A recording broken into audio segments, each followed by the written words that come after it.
Okay, in this video I'm going to show you how to get Amiga emulation running in RetroPie on a Raspberry Pi. This is using an image of RetroPie 2.6.0, so it's basically downloaded from the PetRockBlock website and just burnt onto an SD card, and that's the 2.6.0. When you do download the image, there are two. There's version 1 for the standard Raspberry Pi B, B+, and there's a version 2 especially for Raspberry Pi 2, the latest one that's come out. And I've run this on the older versions of Raspberry Pi, and to be honest, I feel like it does struggle a bit. It doesn't seem to have quite the power that it needs on the older Pis, but on the latest Pi 2, it does seem to run a lot better. So I'd recommend you try this on the latest Pi. It works fine on the slower Pis, but you do notice the difference, particularly when it's trying to play the music, and it's just not quite the experience that you might want. The Amiga emulation here is based on the emulator uae4all, and the sort of variants of that, whether it's sort of an Android fork or uae4all 2, and there's quite a lot of development on it at the moment, so I wouldn't be surprised at all with RetroPie if they package a new version of uae4all, but the way you configure it and run it and use it is probably going to stay pretty similar, so this video should still help you through it. It's just, if it does get updated, then you'll probably get a better experience. The emulator will be more efficient, or it'll have more options in it that maybe improves the control mechanism, because currently it is a bit limited, or it seems a bit limited in the way that it controls joypads and some of the inputs. But you'll see that in a minute. Anyway, so we're in Emulation Station here. It's just booted up. This is a pretty clean install of 2.6.0 RetroPie. There's not a lot configured on this at all. All I've done is written it to an SD card and expanded the card to give myself the space I need, and written a couple of Amiga ROMs to that. After I run through this, I'll go into the terminal and show exactly what's been configured and how you might want to tweak it slightly. But obviously in Emulation Station, all you need to do is go into the Amiga emulation, and you'll see Start. So as I mentioned before, the emulation is done through uae4all, which has got its own GUI. So you won't run the game directly from Emulation Station. You'll basically kick off uae4all using Emulation Station. So all you ever see here is Start. And if I select that, it'll boot into the uae4all interface. It does it pretty quick, and you've got it there. Now in my Pi, I've got a keyboard, a mouse, and a joypad plugged in. It's a USB-I Buffalo joypad. But I know when I was playing Amiga games way back when, I had an A1200, and typically I just use a mouse and keyboard then. I rarely used or played games that needed a joypad, but you know, you can use them in this emulator. It does work, and we'll see that in a minute. But the games that are demo, I'll do one mouse-based one, maybe Cannon Fodder, and a joypad one that works with that. Anyway, so this is the interface that you're presented with. Now you don't need to configure all the options. A lot of them are optional, and there's only a few that you really need to pay attention to. So on this page here, we've got DF list, which is disk floppy, I think. So you know, that's your first floppy disk, that's your second. And now I'm just using the mouse in the Pi to control this, and you can have up to 4 floppy disks there, and you can configure that there. Now if you've got a game that only has, I don't know, 1 floppy disk, obviously you only need to choose one. I'll run through that in a minute. Other options here are the floppy speed, so because it's an emulator you could go faster than the original, and to be honest though, I've tried tweaking this and I haven't noticed it load much faster, so I wouldn't worry too much about changing that. And if you don't want to change the settings and tweak them, you can use the presets here, A500 and A1200. The A500 will use the 1.3 ROM kickstart, and the A1200 uses the 3.1, so it just automatically sets a few configuration options.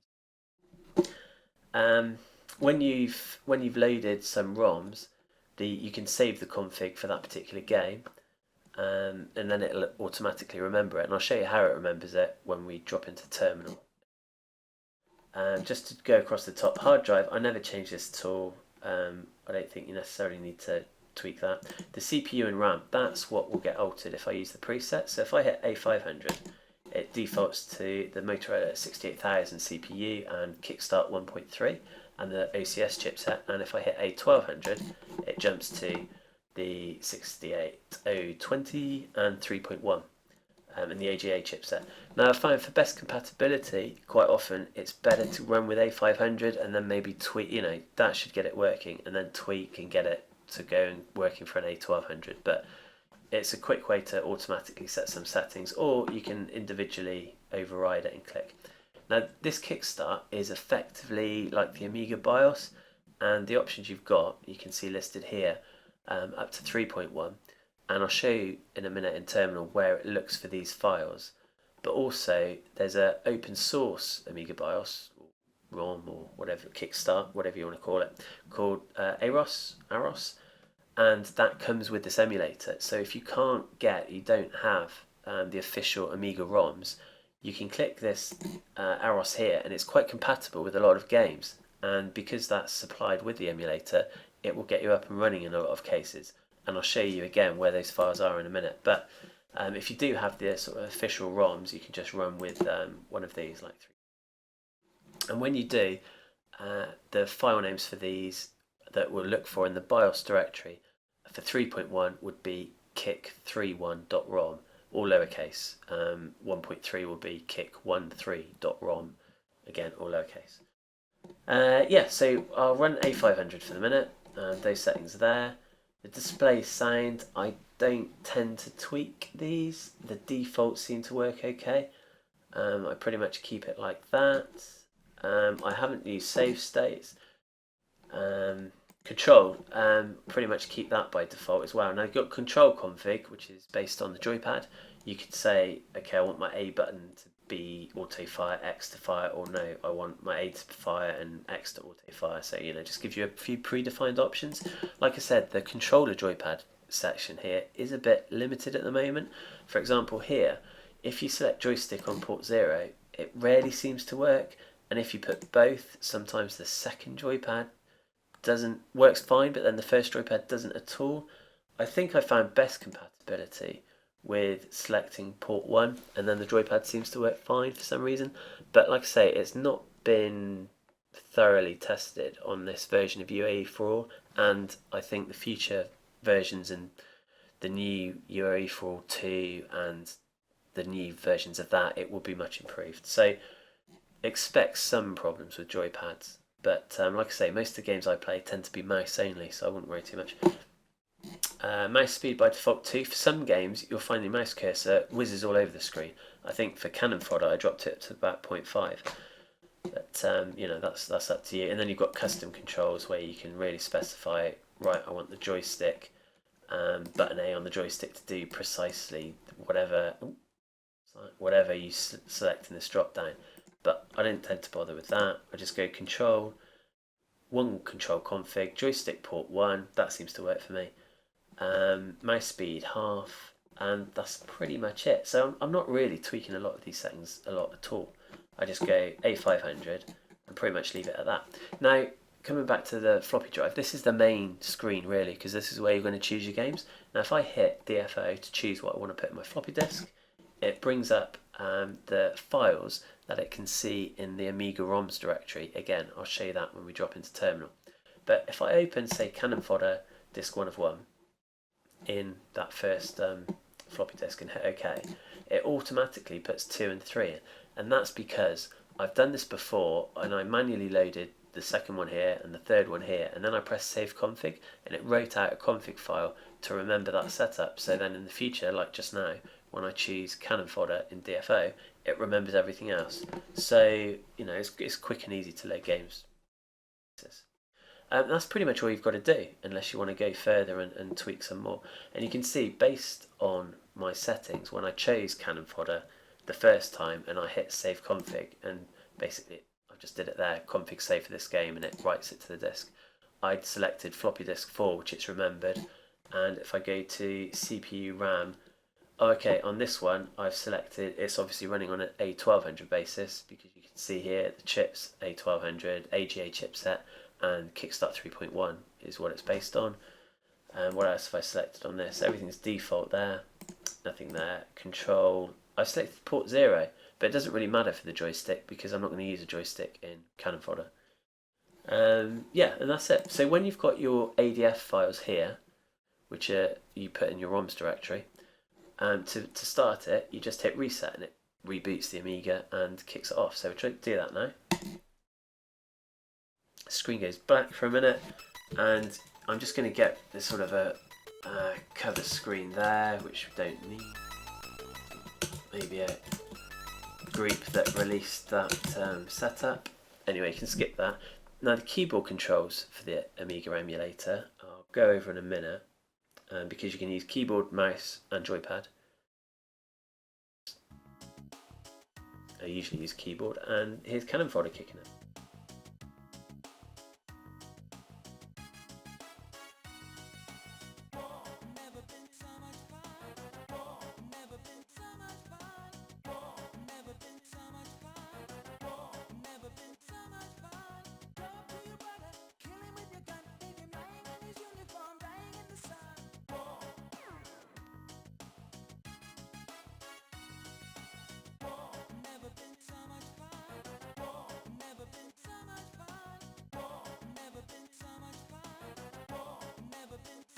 I think you can tell there. It's pretty clear that that the game runs pretty well. The sound's clear. It's not stuttering. The speed's pretty good. It's on a Pi 2, but you know, it's running pretty well. And I'm going to run this with the mouse. If I click the left mouse button, it skips the steps and goes into the game. Okay, if you see any blue flashing on the screen, that's indicating that the emulator is accessing an ADF file. It's trying to load a file.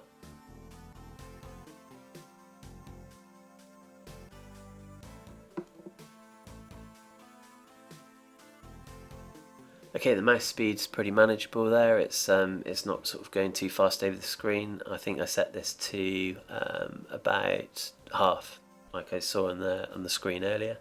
And now if I click, it should load the game. And I'll just have a quick go on the first level so you can see that it's quite usable.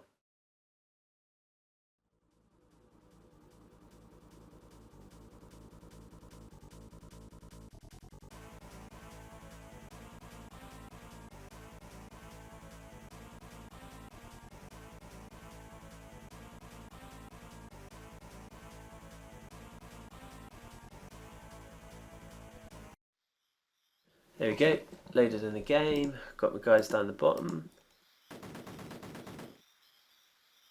and perfectly playable Amiga game.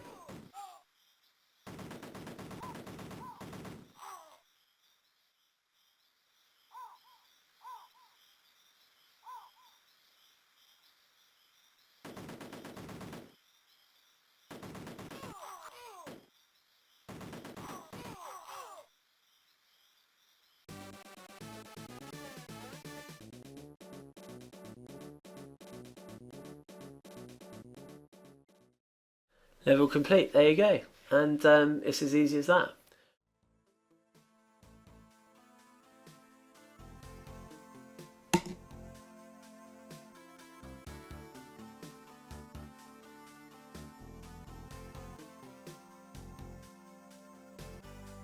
And what you can do once you've had enough of a game, you can quit back to that uae4all interface pretty easily, holding down the left control on the keyboard and tapping the escape button, and that'll get you straight back there. So I'll hold down control now, hit escape, and it immediately jumps back to uae4all for you can load another game or whatever you want to do here.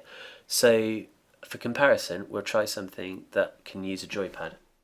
And again, all I'm going to do is hit DFO at the top there, and I'll go for, I don't know, Turrican 2. If I hit OK, it remembered when I've loaded this before, and it's automatically loaded the second disc in the right place there. And if I look at my controls, I've put port 1 for the joypad because that seems to be most reliable for one player. I haven't tried too much, but yeah, this should work fine for port 1. I haven't tweaked this. On the moment, this is set to, you can see A500 because I've got a 1.3 kickstart and the Motorola 68000. I think I find most games are most reliable with A500 for compatibility, but obviously if there's an AGA version or A1200 version, click the A1200 presets and you're away. It'd be interesting to see how uae4all gets updated and which versions are used in RetroPie, because like I say, there's quite a bit of development on it at the moment, and I'm sure it will change, but fundamentally it's going to be the same sort of process. Okay, so to run that, again, you go down here, just press reset.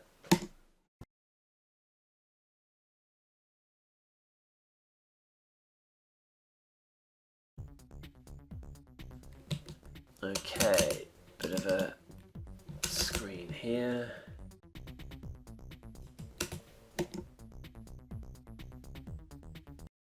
You can usually skip those intros with a bit of a mouse click or the keyboard on. Let's just check this. But the typical keyboard setup is using Control, the left Control, the left Alt button, space, and sometimes Enter.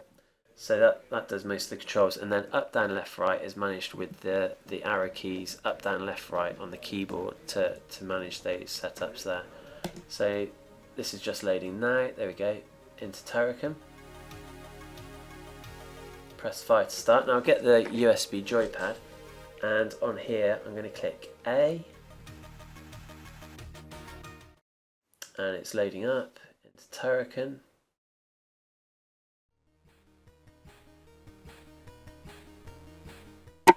Okay, loading into Turrican there.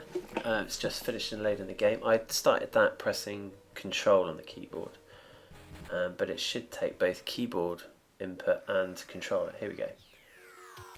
Okay, so this is on the USB controller directly. There we go. So that's using the D-pad to change that. That's holding X to fire and just pressing up to jump. Now if I go to the keyboard, there we go, that's me pressing Control on the keyboard, that's space, and that's Alt, the left Alt, and these are the arrow keys. So I could play on either keyboard or mouse, and pretty much at the same time. There we go, that's back to the joypad. And if I press 5, not that it seems to make a great deal of difference given that I can use the keyboard and joypad now, but if I press 5, see I've got change to mouse, change to stylus, change to joypad, mouse, stylus, joypad. So in some games you can specify, you know, what it should be listening for, whether it's input from the keyboard or joypad. But it's quite playable. Like I said, I haven't really played this sort of game usually, so I'm using the mouse. But if this is your sort of game that you want to play, the joypad works without a problem. Not too difficult at all. Again, if you want to quit, it's hold down Control and press Escape on the keyboard, and that'll send you back to uae4all. I'm about to die. There we go. And that's the end of that. But let's go back. Control Escape. There we go. So that's pretty much the basics. You load your ADF files, the games or the ROMs. Pressing DFO, choose what you're after there, hit OK, and once you load your second one, say for example this wasn't here, I'd hit DF1, choose the second one, hit OK, and then press Save Config, and then in the future if I loaded one of these in here, it would go, oh, I know what the other one should be, and it will automatically load them so you don't have to keep fishing around for them. I don't change a lot on the CPU and RAM. It's driven by the presets. Is it A500 or A1200? And leave display and sound alone, don't do save states, and the control tend to put joystick on port 1, that seems to be the most reliable, and mouse speed about half seems to work for me, but you know, you can just tweak that if you need to. And that's pretty much all you need in this interface. If I want to go back to Emulation Station, I just click quit, and it dropped back out and take me back to the Emulation Station, and we're back in there easily enough. And what we'll do now is look at the back end and the config files and see exactly how that works and what files you might need to upload before you can play the games. Okay, here we are in the terminal, and just dropped in here. I mean, there's plenty of videos to show how to either connect through SSH using PuTTY or direct on your TV to get to this interface. But once you're here, if you have a look at the current directory, so we're in the home directory here, to put the games in, we change directory to the RetroPie directory. In there, we change to the ROMs, and in here, we change to Amiga. And you can see in here, if we list with ls, I've got the ADF files of the games that I want to load. So I've got Cannon Fodder, which is a 3-disc game. I've got Sensible Soccer ADF and Turrican, but you just put your ADF files in this directory, which is RetroPie, ROMs, Amiga, and uae4all will then load them. It also contains the start.txt, which will run uae4all. It's an empty file, but I'll show you how that works in a second. Okay, so that's the directory you need for the ROM files. These are the Amiga ROMs. They're basically the software version of each floppy disk. Now if I go back a directory, and back a directory again, like that, cd space ... to go back a directory, you can see here we've got the BIOS folder, and in the BIOS folder I'm going to go ls-lah just to get a nicer printout of the files in here. You can see I've got a couple of files here called kick13.rom and kick31.rom. So that's the 3.1 kickstart and that's the 1.3. They need to be named like that so for the uae4all to use them. So if you've got the official ROMs, put them in there, and the Amiga will use these as its BIOS, or it uses these to run the games as its kickstart files. That's where they go, and that's what they need to be named. If you've got the 2.0, it would be kick20.rom. And like I said, it needs to be that case, so it's got to be all lowercase as well. And they go in that file, and we'll see how they're linked to in a second. Now, to run the Amiga emulator, you use Emulation Station and just select the start file, and you can see that if you type nano space /etc/emulation station /es_systems.cfg and hit enter, you get a little text editor of that. Now we're going to hit Control and W and search for the word Amiga, and it's just jumped down to here, and you can see the Amiga loads, it knows its path. Its path is RetroPie ROMs Amiga, which is where we just saw we put the ADF files, and the extensions that Emulation Station will look to run is just .txt, and that is the start.txt, but you could call it anything .txt.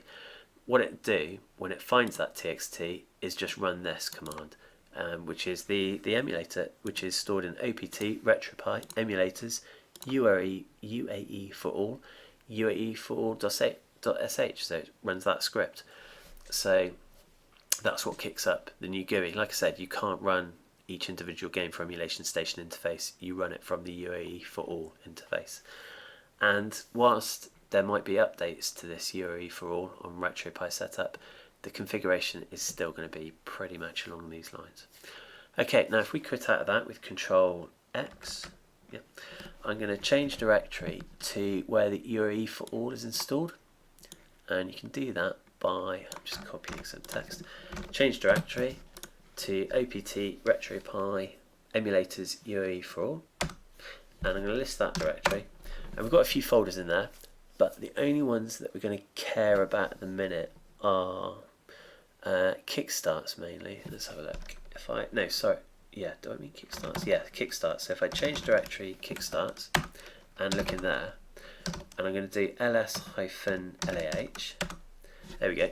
You can see that you've got that AROS or AROS ROM here, and that's provided that the actual file sits here, and this is where uae4all looks for its ROM files or BIOS files or kickstart files. So if you selected that on the earlier uae4all GUI screen, it will run fine because it exists. Now, the official kickstart ROMs, kick12, kick13, which is 1.2, 1.3, 2.0 and 3.1, they've got links here, they're symbolic links, so whilst uae4all will look in this directory, the RetroPie is forwarding the request to the BIOS directory, so that's where you should put them, because the system will go, I know I should be reading it from here, but there's a symbolic link to this directory and this is where they exist. And you can see in terms of the colours, because it's blue, it must mean that it can see it and it's found it because they exist in that directory. Whereas the red ones I haven't put there, and it can see that it doesn't exist. So if I tried running a game based on a Kickstart 1.2 ROM, it would fail because it doesn't exist there yet. But that's where you should put them, in the HomePie RetroPie BIOS folder, and you need to name them precisely like this in lowercase: kick12, 1.3, 2 and 3.1. If you haven't got those ROMs, click the AROS kickstart option on the uae4all screen, and it will find these and most likely run. But hopefully that's clear. If it's not, ask me a question in the forums and I should be able to help. Okay, so that's important because it's where it deals with the BIOS kickstarts. If I go back a directory, the other important folder is the conf folder, because that's where it stores details of the games, the ADFs that you load. Because you saw before when I opened one of the ADFs, it found the others automatically, and that's where it saves those settings. So if I change into that directory and type ls-lah, you can see there that it's got a conf file for each of the games that I've been configuring. We've got a Cannon Fodder one here. Now if I read it, I think it's not in a plain text format, so we won't be able to see much, but I'll just open it anyway on the off chance. Nano Cannon Fodder. Oh no, it's very text readable, and you can tweak it here. So it's well, you can see they're pretty much self-explanatory, all the settings, and you can tweak them here, or you could do it in the GUI and save the results by pressing the save button. And you can see here exactly where the DFO, DF1, DF2 are going. So you could, like I say, tweak it in here and run it from here as well. That's where it remembers it. Okay, that's pretty much it. I think, like you saw earlier, if you want to change the control method in a game, you can press 5 and it'll change the number 5 and it'll change between joypad, mouse, or the stylus. I've got no idea how the stylus will work with this, but mouse and joypad's quite useful. The keyboard sort of always works.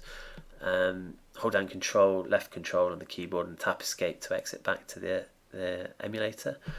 Most of the games will work with the keyboard, definitely. That's the sort of best, most reliable control method. But if there is something that benefits from a joypad, that should work if you hit port 1. Sensible Soccer I was playing, that worked fine with port 1. But most of it, give it a bit of trial and error, and you should be away. Any questions, put it in the forums, reply to the video, and I'll try and help out where I can. And I'll also put some links where you can get some of the files that you might need to run this more easily. But I think that gives you the basics. There's not a lot really that you need to know. Just put your ADFs in the ROM folder, put your BIOS or Kickstart files in the BIOS folder, and you should be away. Hopefully this video helped. Thanks.